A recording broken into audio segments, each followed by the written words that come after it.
Now, you will need to sit down for this one. Oh yes, I'm not kidding. The hustler narrative used by Deputy President William Samoei Ruto was created for him by none other than controversial political analyst Mutahi Ngunyi. If that has not shocked you, there is more, and this one will shock you. This narrative, created for the Deputy President to use in his presidential campaign, was designed to deal with the obstacle that was seen then as the only obstacle the Deputy President had to ascending to the presidency, a man called Raila Amolo Odinga. In Mutahi Ngunyi's own words, the only way to deal with Baba is by using a dynasty's narrative.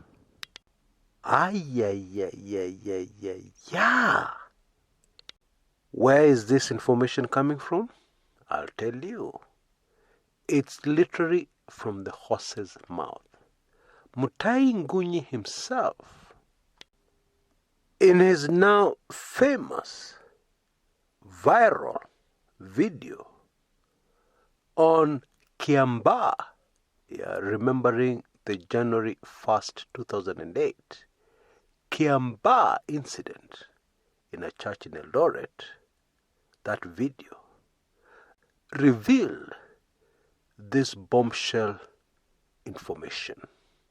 And he even said, I created the hustler narrative on that desk there, pointing to a desk that was visible in that video. Now, we know that Professor Mutahi Ngunyi is a political consultant, if I can call him that. We also know, now at least, that he created the narrative of the tyranny of numbers, which we now know was designed to make certain election results, fiddled election results, more acceptable to the vast majority of Kenyans. And the press picked it up, everybody picked it up, and it was very effective for a time. Even yours truly picked it up in the very early days of this channel, where I recounted a story my political lecturer told me. When in 1992 it became clear that the House of Mumbi vote was going to be split between Mwai Kibaki and Kenneth Matiba. But that embarrassing story is a story for another day.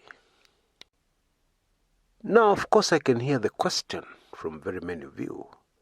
When exactly was this narrative created for the Deputy President?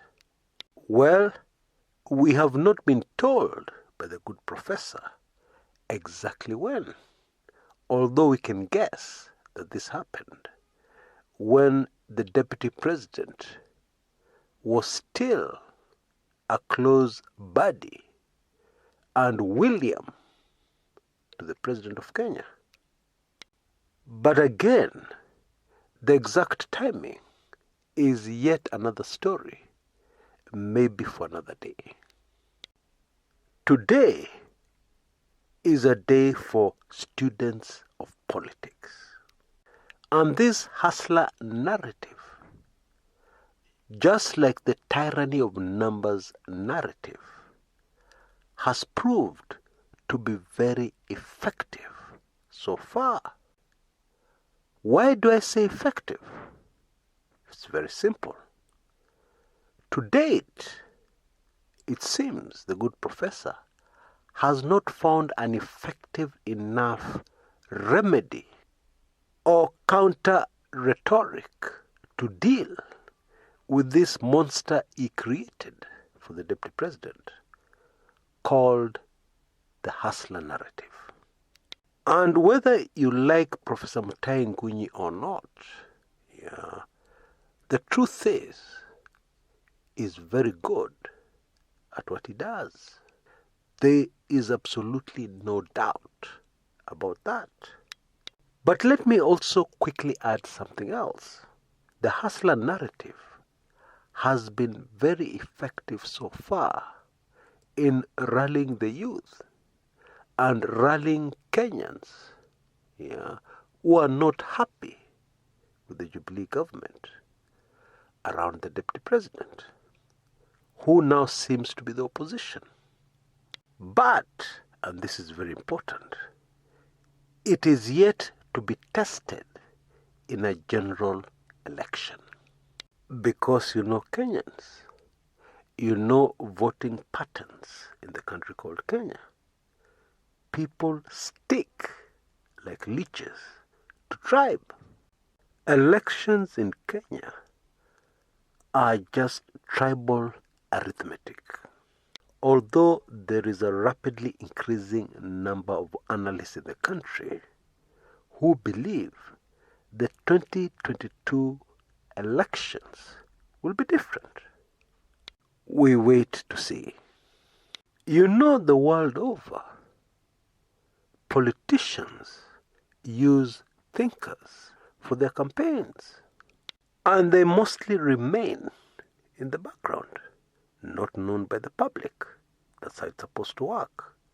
Although in the case of former President George W. Bush, he had a very famous strategist.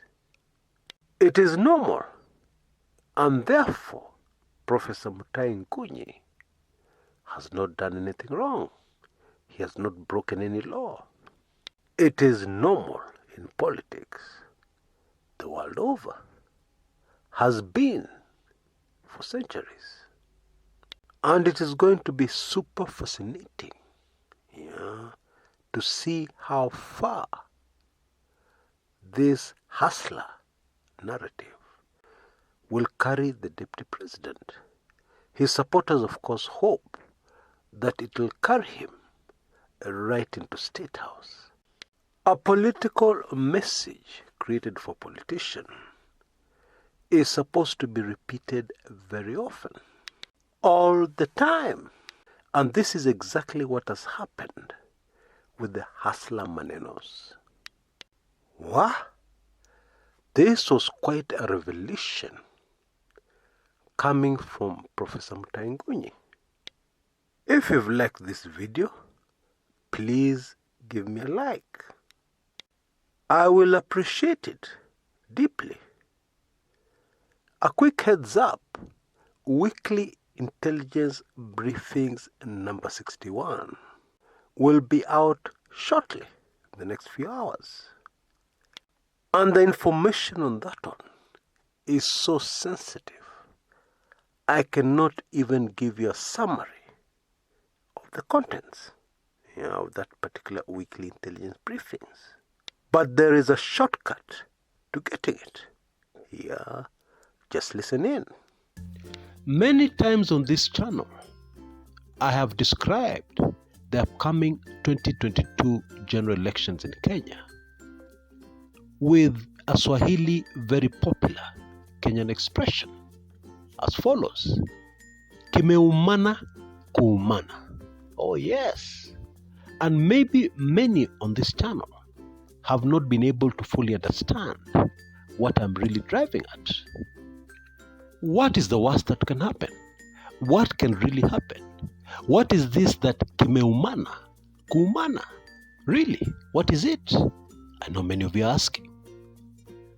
In my latest weekly intelligence briefings number 60, I cover one of these areas that is really scary about our upcoming elections.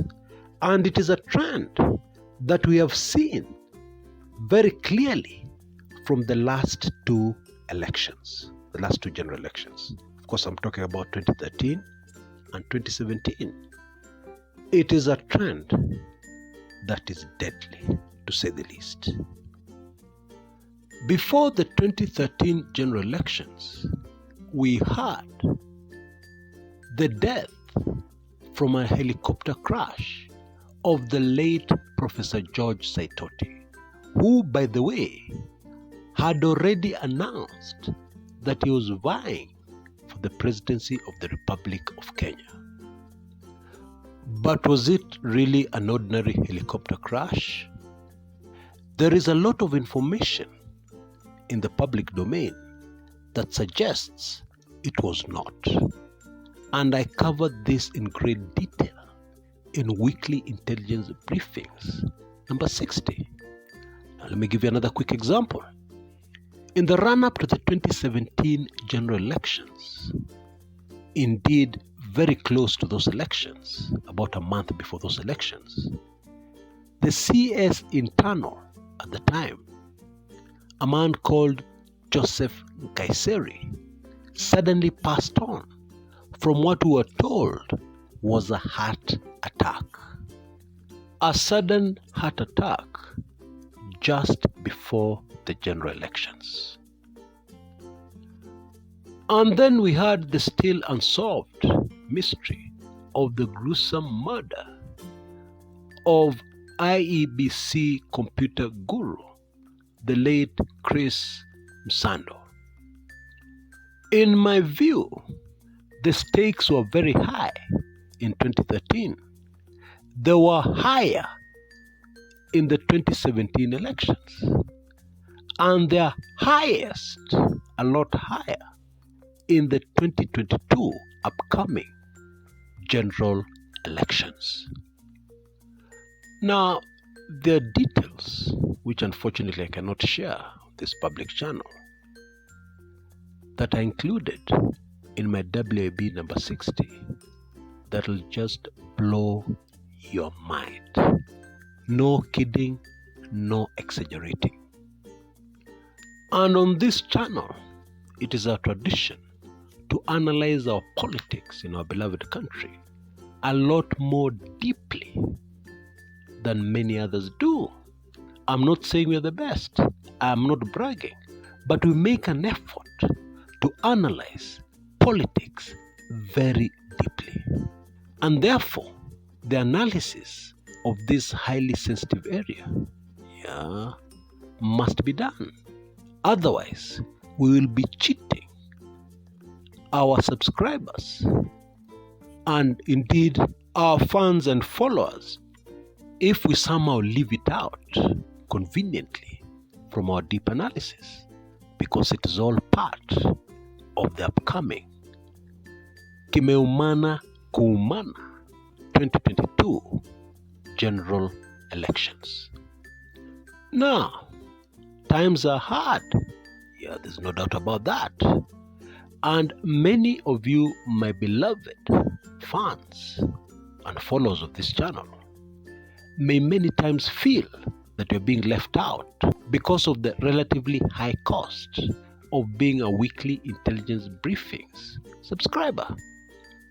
But I have great news for you today. For the next 4 days, from the day this video was published, you will be able to become a temporary subscriber for the Weekly Intelligence Briefings for 2 whole months for only 9.95 Kenya shillings, or $9.95. This has been the special offer for a monthly subscription, but now you can get 2 months.